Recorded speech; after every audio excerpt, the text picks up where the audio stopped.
Bago natin pag-usapan kung ano ang Truth Commission, nais ko munang sagutin ang mas importanteng tanong, bakit kailangan natin ng Commission? 10 taon na ang nakalilipas mula nang ilunsad ang tinatawag na War on Drugs. At mas gusto kong tawagin the so-called War on Drugs. Ano po? Kasi nakababahala na kapag sinabi mo war on drugs, napaka-positive ng reaksyon ng maraming mga kababayan natin sa mga survey. Kapag pinresent mo ito as a war on drugs, ay positibo. At ang common reaction ay dapat naman talagang girahin ng droga dahil yan ay salot. It's the justification. Ano po? Marami na rin proseso ang mga naganap mula noon. At meron ding mga investigasyon na naganap. Ang isa nga ay yung Quadcom, di ba? Tapos ang daming narinig ng mga tao doon sa Quadcom, at all of that was supposed to be in aid of legislation. At tapos, wala na. Parang nakabitin ang mga kaanak ng mga biktima. So may mga hearings na nangyari, may mga ulat mula sa iba't ibang human rights organizations. So iba't ibang mga organisasyon na kinabibilangan natin, pero walang nag-uugnay sa atin. Parang kanya-kanyang gawa tayo. No? Pero napakaganda ng pagkakataon nito na magtagpo-tagpo tayo sa isang layunin. May ilang mga kaso na isinampa. I would say, kaunti lang. Kasi alam naman natin na hindi madali nakasuhan ang kapulisan noong panahon na yun. Wala sa side natin ang mismong hudikatura. Isa lang ang alam kong naipanalo natin na talagang murder, itong kay Kian de los Santos. Yung iba, dinowngrade, homicide, at kung ano nila ang sinampa. No? So, imagine mo sa libo-libo ang hirap magsampa ng kaso. Tapos, kung hindi dahil sa caregivers like you, most of them sasabihin nila, sino ba naman kami para maghabol ng justisya? Parang taken for granted na ang justisya ay hindi para sa mga dukha. Majority ng mga pinaslang noong panahon ng so-called war against drugs ay mula sa mga dukha. Kaya kung hinahabol talaga nila ay mga drug suppliers, traders, mga yan, edi dapat mahiyaman yung mga yan. Kaya bakit itong mga pinupulot ng mga bangkay, ang mga kaanak nila, they could not even afford a decent funeral para sa mga kaanak nila. So the ones that were being murdered were dirt poor people who had no way. Wala silang paraan, walang means para maghabol ng justisya sa ating mga hudikatura. Tapos sasabihin nila, dalhin nyo na lang yan sa kailangan pang dalhin sa ICC. May mga korte naman dito sa Pilipinas. Medyo natatawa ako dun sa mga ganyang tipo ng reaksyon. No? Kasi kamakailan lang yung ama ng isa sa mga sakristan namin, yung sakristan na natay siya ng leptospirosis dahil 3 araw na hinahanap ang ama niya na missing. Yun pala ay kinulong ng kapulisan at kinasuhan ng sala na hindi naman yan ginawa illegal gambling. Gano'n. Buti na lang, sa pamamagitan ng backup ng mga institusyon, ay nakapag-file kami ng administrative charges. Ang tawag sa ugaling walang galang sa batas ng mismong law enforcers natin ay impunity, na ibinunga ng tinatawag na war against illegal drugs. Ang ibinunga niya ay kakaibang lakas ng loob. Kasi positive ang lakas ng loob usually sa Pilipino. Pero kung minsan lumalakas ang loob ng ibang tao sa masama. Sana lumakas ang loob sa mabuti. Pero yung lumakas ang loob na gumawa ng mali, yun ang impurity. Dahil paniwala nila, wala namang maghahabol o makapaghahabol sa kanila. Ang ganda ng timing natin ng araw na ito ng orientation. Kasi ito mga nagdaang araw sa Simbahan Katolika, ang mga readings, sa first reading, ay tungkol kay Prophet Elijah.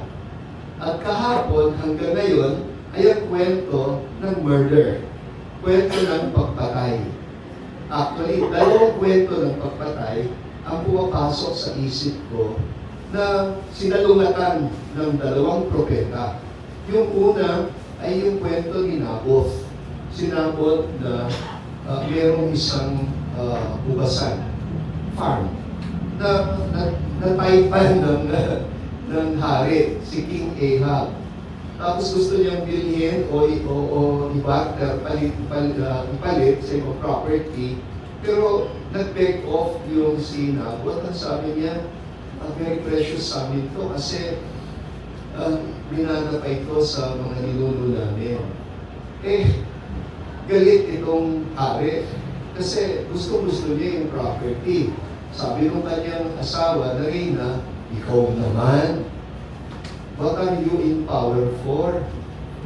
Hari ka, diba? Ba't kailangan mo pang bumili? Ba't kailangan pang makipagpalit? Akong bahala. Gagawa tayo ng naratibo. Gumawa sila ng kwento na hindi totoo. To cut the long story short, pinaratangan ng hindi totoo si Naboth at sinampahan siya ng kaso at ang parusa, bitay, kamatayan. At nung mamatay na siya, tinangkam nung hari at reyna yung pag-aari ni Naboth. Akala nila walang nakakaalam. Hindi natutulog ang Diyos. Hindi natutulog ang Diyos. Ang nakikita ng Diyos, pinakikita niya sa mga propeta. Katulad ninyo. Ang mga propeta, hindi naman sa simbahan niya nakikita. Lagi. Okay, totoo, gawain ng mga taong simbahan na maging prophetic. Pero sa totoo lang, ang madalas antingin ng Panginoon, hindi man taong simbahan, kundi mga taong katulad ninyo, caregivers, na hindi nyo atin na umikit lang. Hindi nyo maatin na tumahimik lang. Ganyan ang mga propeta. So, halimbawa, si Elijah, biro mo, kinumprontan niya yung hari mismo. Akala nyo, hindi namin alam ang ginawa ninyo doon sa kawawang si Naboth, sabi niya. Talagang binalaan niya ng harapan. Ganyan din nangyari kay King David. Gumawa siya ng naratibo noong ipapatay ang asawa ni Bathsheba na nakursunadahan niya yung asawa ng sundalo. Isinapak sa giyera yung sundalo sa front line para mamatay. At nung mamatay, ang naratibo niya ay, kawawa naman yung byuda. Sige, aampunin ko na siya ng isa sa mga kabit ko. Ganon. Akala niya, walang nakakaalam, hindi natutulog ang Diyos. Sa isang araw, dumalaw ang propetang si Nathan. May naratibo ka, may naratibo din ako. Ang sabi ng propeta, mahal na hari, minsan isang araw meron pong isang pastol. Mayroon siyang kaisa-isang tupa. Yun lang ang kayamanan niya. Nakursunadahan nung isang pastol na mayaman, nalibo-libo na ang kanyang kawan. Anong ginawa niya? Hindi lang niya ninakaw yung tupa ng kawawang pastol. Pinapatay pa yung pastol mismo. Ano ba ang dapat gawin sa mga ganyang klaseng tao, mahal na hari? Sumagot si King David. Ang sabi niya, ang dapat sa ganyan, mamatay. At tumayo ang propeta, dinuro niya ganyan ang kanyang daliri sa hari. At ang sabi niya, mahal na hari, you are the man. ikaw yun. Ikaw yun. Ganyan ang propeta. Hindi takot magsabing ikaw yun. Hindi totoo ang naratibo mo. So, kaya may nagtatanong, hindi pa ba sapat ang lahat na nangyari na bakit kailangan pa ng Truth Commission? At sa totoo lang, sigurado ako, pag nag-reach out tayo sa ibang mga kaanak, sasabihin nila, tapos na yun. Tapos na yun. Ayaw na namin balikan yung bangungot. Bakit pa kailangan? Ikwento na naman yan. Masakit. Ganon. Tapos na yun. Hindi patapos yun. Siguro tapos na yun para sa pamilya ninyo dahil hindi nyo na kayang buhayin yung pinakain. Pero hindi patapos yung maling naratibo na justify ang pagtatapos. At majority pa rin ng Pilipino ang naniniwalang justified siya. Kaya ba nating lulukin ang ganyan? Ewan ko kung kaya nyo. Ako bilang obispo, bilang pastor, hindi ko kaya. Kasi gigisingin ako ng Diyos sa tulog ko. At maraming beses nung panahon ng tokhang, ini-store ko ng Panginoon ang tulog ko. Kuminsan araw-araw, paano niya ako ini-store ko? Kasi binigay ko ang cell number ko at naging mga friends ko sa messenger ang ibang mga night crawlers na mga freelance journalist. Ang sabi ko, bibigyan ko yung libreng kape sa mga parokya namin on the condition na pag may na-cover kayo na pinaslang, text nyo kagad ako, ipadala sa akin yung datos. Gabi-gabi. Usually, naka-silent mode ang aking cellphone. Pero noong mga panahon na yon, ilagay ko siya sa ringtone. At pagkatapos ng hating gabi, tutulog na. Tutulog na yung cellphone ko. Magkukursa ko bago ko titingnan dahil sunod-sunod mga eksena ng mga pinaslang sa malupit at marahas na paraan. At eksena ng mga nanay, mga asawa na pinastable siya. Araw-araw. Kung minsan, hindi lang minsan, isang araw, magbibip yung cellphone. May panahon na halos hindi siya huminto. Noong August 16 na pinatay si Kian, yun yung time na sinabi ng Presidente, wow! Nakapatay sila ng 32 sa Bulacan. Akala niya 32 lang, 32 sa Bulacan. Isang araw. Nung araw na yun, 15 sa Caloocan. South Caloocan lang yun. Di ba yung North Caloocan? Parang yun na yata yung isa sa pinakamalugong araw, August 16. At nagkataon pa, feast day ng patron ng San Roque Cathedral. Dahil ang piyesta ng San Roque, August 16. Kaya ginawan ko ng memorial si Kian at nagre-react tuloy yung mga tipong supportive sa so-called born against drugs. Sabi na, ginawang santo at martir ni Bishop Ambo, si Kian, sino ba siya? So, nilagyan ko talaga ng stone marker, hindi lang bilang pag-alala kay Kian, kundi pag-alala sa libo-libo at pinaslang ng mga tao na kalarawan ng Diyos. So, hanggang ngayon, hindi pa nagkakasundo ang lipunan tungkol sa katotohanan ng mga nangyari. Marami pa rin ang Pilipino na naniniwala na yung mga pagpatay ay they were unfortunate but necessary. Ano daw, malungkot pero kinakailangan ng kapalit ng kampanya laban sa kriminalidad. By the way, they call it a campaign against criminality. Can you imagine using criminal means to control criminality? At dito natin makikita na ang pinakamalalim na sugat, hindi lang ang pagkamatay. Ang pinakamalalim na sugat ay mga salaysay o mga naratibong ginamit para i-justify ang mga ito. Unti-unting nakumbinsi ang publiko na ang pagkalulong sa droga at kriminalidad ay pareho lang. Drug addiction equals criminality. Drug addicts equals criminals. Entonces, kung kriminal sila, dapat puksain sila. Ganyan ang naratibo. At kaya kami nagtayo ng community-based rehab, ay pagsabihin namin, hindi po kami sang-ayon na tawagin ninyong kriminal ang mga people with substance use disorder. Yan yung tamang reference sa addict dahil pejorative ang word addict.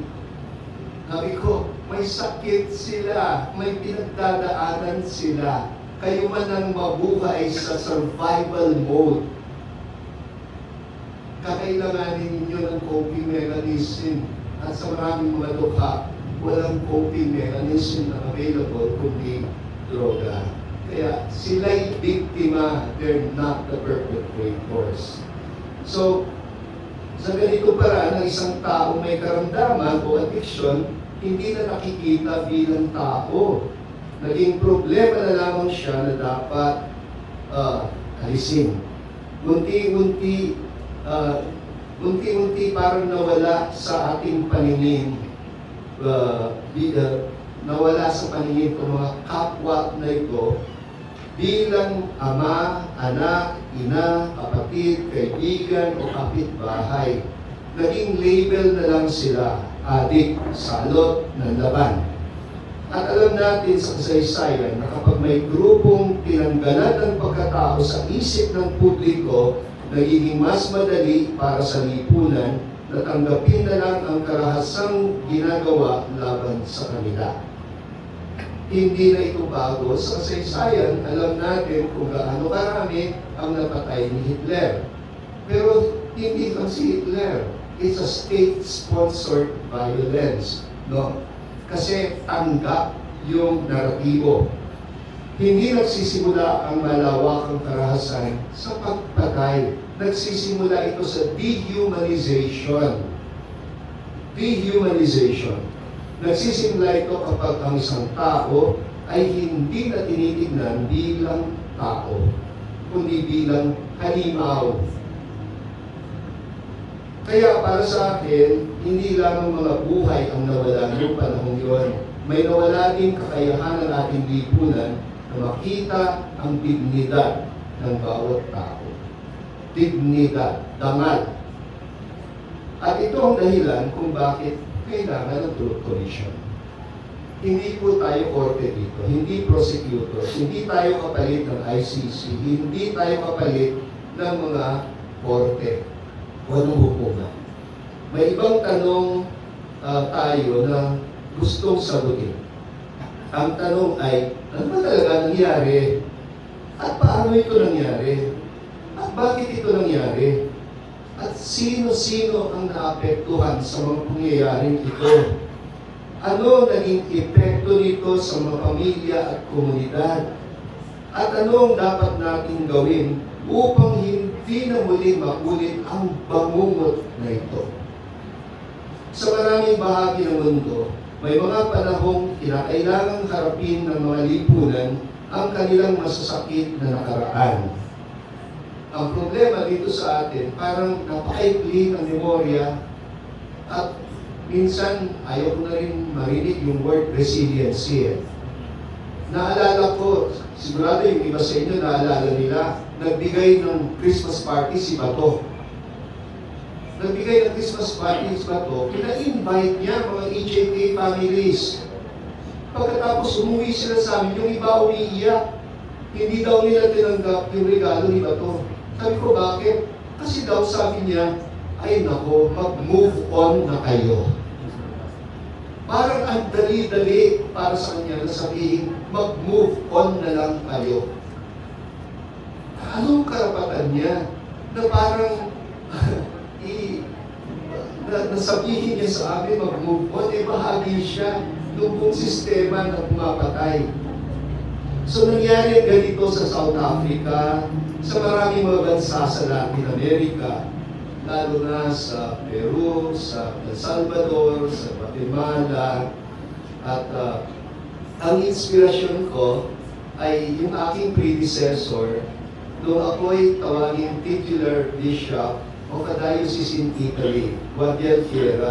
Natuklasan ko na doon sa katedral ng Guadalquivir na naipasa sa akin ay mayroong crypt at may museum doon in memory of a bishop na namuno sa isang independent truth commission led by Church and Civil Society and the Academe. Ang pangalan niya, Bishop Jose Coledera Girardi. He led the Truth Commission of Guatemala. Natapos nila yung trabaho nila. 2 days later, sinabmit niya ang report, and pagkasabit ng report, he was murdered violently. At yung mga bloody na nasukanan niya, hiningi ng people of Guadalquivir. And that's when I took over the diocese. So naging inspiration sa akin si Bishop Coledera Girardi. So, sa maraming pagkakataon, natuklasan nila, hindi sapat ang mga kaso sa korte, hindi sapat ang mga numero, hindi sapat ang mga ulat. Kailangan marinig ang mga kwento. Kailangan magkaroon ng pagkakataon ng mga taong makapagsalita para sa sarili nila na hindi iba ang magsasalita, kundi sila mismo. Kasi maraming uri ng katotohanan. May factual truth, may legal truth, pero meron din tinatawag na lived or experienced truth. Ang katotohanan dinadala ng mga taong nakaranas mismo ng violence. Ito ang katotohanan na madalas hindi nakikita sa mga documentation.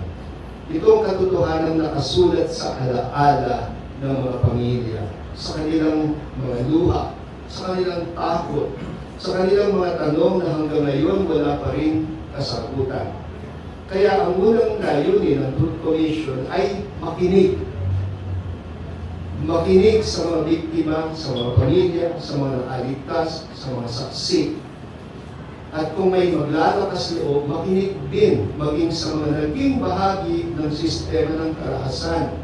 Dahil naniniwala tayo, marami din mabubuting pulis na alam nila mali ang kalakaran, pero yun ang kalakaran at napuwersa silang sumunod sa kalakaran. Ang iba sa kanila, mabigat ang kanilang konsensya. Merong iba sa kanila na nervous breakdown dahil sa ginagawa nila. So, hindi natin ito ginagawa upang agad humakol, kundi upang maunawaan ang mga pangyayari, upang may tayong muli ang kabuuan ng kwento, like a jigsaw puzzle. Dahil ang katotohanan, hindi lamang koleksyon ng mga datos. Ang katotohanan ay koleksyon ng mga buhay. Kapag nabigyan ng pagkakataong magsalita ang mga biktima o mga kaanak ng biktima, may mahalagang mangyayari. Unti-unti mababawi ang kanilang dangal. Dahil hindi lang sila numero, hindi na lamang sila pangalan sa police report. Mga police report na madalas ay meron pang died of a natural cause. Mga ganyan, no? Tapos meron pang attached document na autopsy na peking autopsy. Salamat kina Dr. Raquel Fortun na sa pamamagitan ng forensic autopsy ay napapatunayan yung mga, di ba, ay biktima talaga ng karahasan. Hindi na lang sila case, nagiging tao silang muli sa kamalayan ng bayan. Dito nagsisimula ang healing o paghilom. Hindi ibig sabihin na mawawala agad ang sakit. Hindi mabubura ang alaala. Pero ang paghilom ay nagsisimula kapag mayroong nakikinig, kapag may naniniwala, kapag may kumikilala sa pinagdaanan ng ibang tao, kapag ang pagdinig ay may kasamang malasakit. Ang malasakit ay yung parang kang nasasaktan pag nasasaktan ng kapwa mo. Malasakit. Sa madaling salita, ang Truth Commission ay tungkol sa truth-seeking, institutional reform, recognition and restoration, accountability, and action. Mas mahalagang tanungin, nagbago ba ang paraan ng pagtingin natin sa mga biktima? Mas handa na ba tayong makinig? Mas malinaw na ba natin nauunawaan ang mga pangyayari? May mga reforma bang naipapatupad sa ating mga institusyong panggobyerno? May mga pamilya bang nakadama na hindi sila nag-iisa? Kasi noong mga panahon na yun, biktima na nga sila, nahihiya pang humarap. Minsan maging bayan o maging lugar para lang hindi sila tanungin anong kinamatay ng kaanak mo. Higit sa lahat, mas handa na ba tayong tiyakin na hindi na mauulit ang mga ito? Ang katotohanan ay hindi kaaway ng paghilom. Ang katotohanan ng first step tungo sa paghilom. Hindi magagamot ang sugat na tinatago. Hindi magkakaroon ng pagkakasundo o reconciliation kung walang pagkilala sa nangyari. Nung nag-press con kami, sinabi ko, ang tawag ko, Truth and Reconciliation Commission. Nilagay muna namin sa panaklong ang reconciliation. Bakit? It's not possible without first establishing the truth. Ang hindi pagkakaroon ng pangmatagalang kapayapaan kung hindi natin haharapin ng may katapatan ang ating nakaraan. Ito ang reason kung bakit may Truth Commission at bakit narito tayo. Hindi lang para alalahanin ang nakaraan, kundi upang magkaroon ng mas makataong kinabukasan ang lipunan. Maraming salamat po.